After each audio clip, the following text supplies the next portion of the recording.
Joe Biden is throwing everything at Donald Trump. The president and his campaign are blasting the presumptive Republican nominee as a criminal and a racist who was found liable for sexual assault and who is now being driven so crazy by his loss in 2020 that he's been left unhinged. It's one of the most searing portrayals in the modern age by an incumbent president of his challenger and is designed to define the 45th president as flagrantly unfit for a return to the office he left in disgrace in 2021.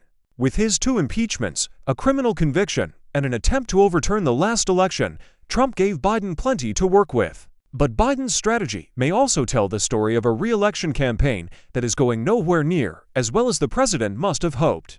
As he battles diminished standing across swaths of the electorate and faces a dauntingly narrow path to the 270 electoral voters needed to win in November. New fundraising figures announced by Biden and the Democratic Party on Thursday reveal that Trump and his team outraced the president for the second month in a row, largely erasing what was a financial advantage held by Biden for much of the campaign cycle. For months, Biden's team has argued that when the choice between the president and his predecessor became clear to voters, the stakes of the election would shift the political equation in his favor. The theory was that voters were slow to tune into the race, and that they may need reminding about the chaos and the discord of Trump's first term that ended in the worst assault on democracy in generations. But it's now midsummer, and the election is less than 5 months away. There's every sign the race is still shaping up as much as a referendum on Biden and a weary populace's lost sense of economic security, as it is on the threat to the rule of law that Trump is making clear a second term would entail. The president's campaign is therefore intensifying an effort to highlight the perceived consequences of a new White House mandate for Trump, who has pledged to use presidential power to exact personal retribution, while conservative groups polish blueprints for an overhaul of the bureaucracy, energy, and economic policy. Biden's best chance to reset the choice comes in his first debate with Trump on CNN in 6 days, a confrontation that the Biden campaign is trying to shape with daily attacks on Trump, looking to appeal to demographic groups the president hopes will return him to the White House. Some small shifts toward the president have emerged in some polling since Trump's criminal conviction in his hush money in New York last month. But the race has been mostly stable with no clear leader for months, which should be troubling to a president who is asking voters to reward him with a new term. Biden's best chance for a reset Thursday's debate will also represent the president's opportunity before tens of millions of television viewers to counter the bleak character sketch Trump is conjuring of him. The ex-president portrays his rival as a doddering incompetent who can't make it to the end of a sentence. This picture is exaggerated, but polls show that most Americans worrying about the age and capacity of a president who has noticeably slowed physically in recent years and who would be 86 by the end of a second term. Trump isn't much younger, and if he wins, he'd be the oldest president, at 78, to begin a second term. Biden has been road-testing his character attacks on Trump for weeks in fundraising events, and they're now increasingly being parroted by campaign officials. At a fundraiser attended by former President Bill Clinton and former Secretary of State Hillary Clinton in Northern Virginia on Tuesday, Biden laid out a stark scenario that included a warning that his rival was waging an all-out assault on the legal system. The threat Trump poses would be greater in a second term than it was in his first term. You know, I think he snapped when he lost in 2020. He can't accept he lost. It's literally driving him crazy. He's not only obsessed with losing in 2020, he's clearly a little bit unhinged right now. Biden's campaign has been seizing the initiative all week as it lays the groundwork for the message it clearly hopes Americans will take away from the debate. On Monday, it debuted a hard-hitting new ad. This election is between a convicted criminal who is only out for himself, the narrator says as the former president's mugshot splashes across the screen, and a president who is fighting for your family. The gambit erased any doubt over how Biden will seek to exploit a guilty verdict against Trump and his 3 other criminal indictments to which he's pleaded not guilty. The ex-president's campaign will respond by claiming Biden's strategy is proof of an attempt to weaponize the justice system against him.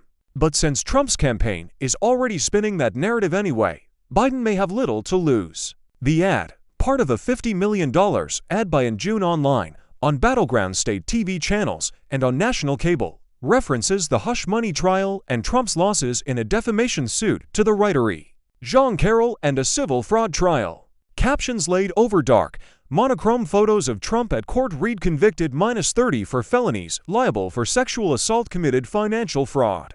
Then, The video flips into full color with a shot of a beaming Biden surrounded by workers while it touts his efforts to cut healthcare costs and take on corporations. The contrast could not be more striking, and the Biden campaign must hope that it at last begins to take root in voters' minds. The people of America are going to very soon have a choice between Donald Trump, who wakes up every day thinking about himself, thinking about his billionaire friends, and then thinks about how he's going to hurt people that he thinks have hurt him.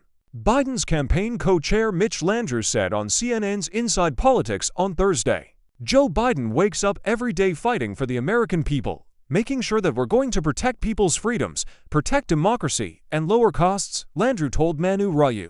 Biden seeks to move the goalposts with ads during soccer tournament. The Biden campaign is now making daily pitches to a significant corner of his coalition, showing signs of stress. Wednesday, the Juneteenth holiday that commemorates the end of slavery in the U.S., saw a stinging attack on Trump, designed to thwart his attempt to make inroads with black voters, a vital Democratic voting bloc. After a lifetime of racism and in honor of the holiday, the least Trump could do is give Black America a day off from his campaign's racist, empty pandering. Jasmine Harris, the campaign's director of black media, said in a statement, "Black voters have had enough, and they're ready to put an end to Trump's candidacy." The campaign also sent around a list of the many race controversies precipitated by Trump during his lifetime, including his call for the execution of 5 black youths over the sexual assault of a woman in Central Park, New York, who were later found to be wrongly convicted, and his long-running racist conspiracy theory about the birthplace of former President Barack Obama. During the 2020 election, CNN exit polls showed that Trump got around 12% of the votes of black Americans, but some recent opinion polls suggest he's currently getting around 20%. That kind of performance in 2024 could squeeze Biden's margins in key swing states like Pennsylvania, Michigan, and Wisconsin, where he needs strong black turnout in cities like Philadelphia, Detroit, and Milwaukee to counter Trump's strong advantage in more rural areas. On Thursday, the Biden campaign turned to Hispanic voters, another key voting bloc where polls suggest he is underperforming. His campaign laid a 7-figure bet on the Copa America, the international soccer tournament featuring Western Hemisphere men's teams that Lionel Messi and his World Cup-winning Argentina team kicked off in Atlanta on Thursday night.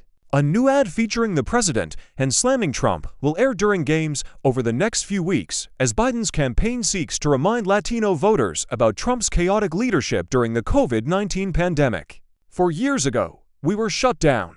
Stadiums were empty. Trump failed us," a narrator says over images of empty stadiums, arguing that Biden reopened the country and created 15.6 million jobs. The ad then cuts to a shot of Biden in what looks like a sports bar as the soundtrack plays the goal cry that South American commentators use when the ball hits the back of the net.